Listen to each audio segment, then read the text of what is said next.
The only people who don't want to disclose the truth are people with something to hide. And one thing, a fantastic foundation he laid for his lies involved his literary agent, Dystel and Goderich, back in 1991 when he wrote his bio for them to publish in their magazine, where they advertise what authors they represent, and then later it was published on their internet website. He wrote in his own biography that he was born in Kenya. Yeah, sure. And we've put that up so many times, and that picture of a young Barack Obama, and that picture, and there he is, and he has his name on it, and he's written it, and he said about being born in Kenya. Now, let me go over some things with you.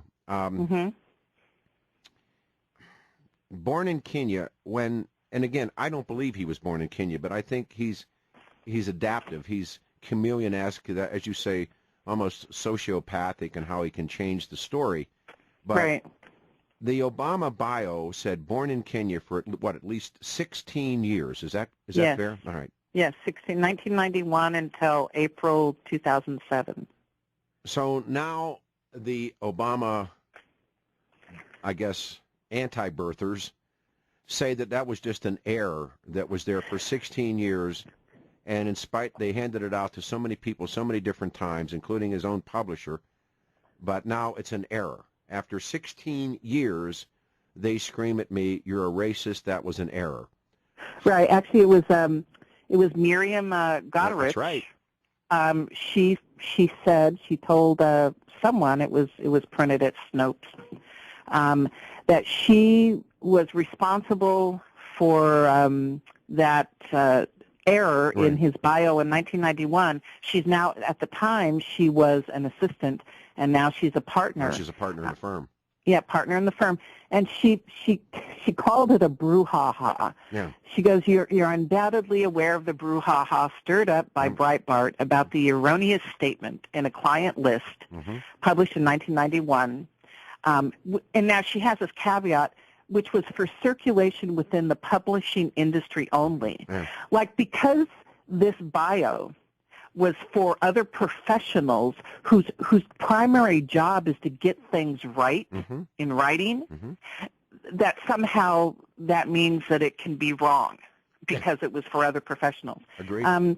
She says that he was born in Kenya. That was nothing more than a fact-checking error by me. Now, Peter, who fact-checks your bio? Nobody.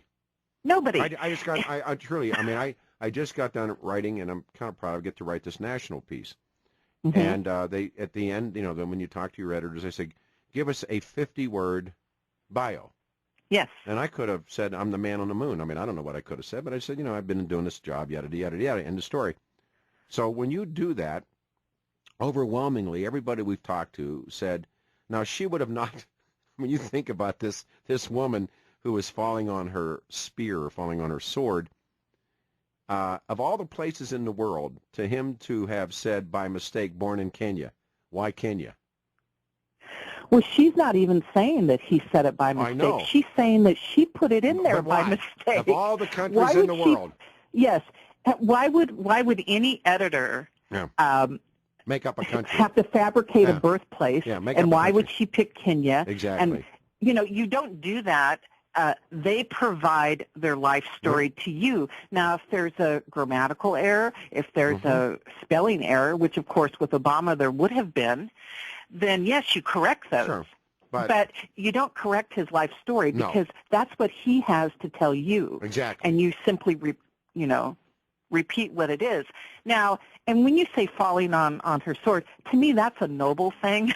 You do that when you're saving someone for a noble reason. She's not doing that. No. She's lying. Well, in the world that they live in, and I really thought about this a lot. By the way, if you just joined us, I love her. Her name is Linda Jordan. We're talking about, obviously, the life of Barack Hussein Obama.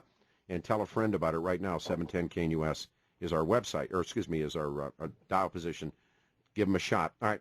But in the world that they live in, publishing business is very left of center. Booksellers are very left of center. These people are really politically correct, scared to death. If she'd have come out and said, no, he made this up, she would have been ostracized, probably found a way to fire her. She'd have been called a racist. She'd have never gotten another book out there, let alone get somebody on a radio show if that's her job. Whatever she does, she's in that business. It's like the media. She's done. And so I think, I mean, you're not on the inside, and to the degree I am. So what I'm telling you, Linda, is when she said that it was her error after 16 years, she's not doing that to protect him. She's doing that for herself, because in the universe that they live in, Hollywood is the same thing. Her goose is cooked and her reputation is shot. Well, not only for herself, but they have a business interest. Absolutely. You know, they represented him, probably hoping to do it again as an ex-president. So there's a lot of potential money in there for her. But you know what, Peter? She better be careful, both of them, this Goderich and Jane Dystel, because they're going to be questioned. Of course. Obama's not going to get away with this. He's going to be prosecuted for using false ID and creating a false identity. You say that, and, you know, everybody would hope, at least the reasonable people, but I'm not so sure, given the climate that we live in. Remember, what she did was what they call in prize fighting, she took the price. Right. And that's what she did. All right, now, moving along, again, the same thing, when you go back to them. How many times, if you go to, like when you point out, now he's 34 years of age, and he throws Chicago into his bio, correct? Yeah, that was very interesting. In 1991 till 1994, his bio said that he was born in Kenya, raised in Indonesia, and Hawaii. Then in 1994, when he was 34 years old, he threw his hat into the ring to run for Illinois State Senate, a seat. And all of a sudden, his bio changes to say that he was born in Kenya, raised in Indonesia, Hawaii, and Chicago. Okay. Now, at the time he made up this lie, Barack Obama, he was 34 years old. He himself and third-party sources confirm he did not move to Chicago until he was 26 years old. All right, here, I can stop you there. Okay. Of all the places in the world for him to go after law school, why Chicago? He never lived there. He lived in Hawaii, lived in Indonesia, obviously lived in New York, traveled to Pakistan, that we are aware of, maybe back to Indonesia again. But having said that, the only thing I can come up with is, of course, that's the birthplace and the home and the power base of Frank Marshall Davis, who I really truly believe, and I'm using words like believe, not know, I believe that's his biological father. The only people who don't want to disclose the truth are people with something to hide.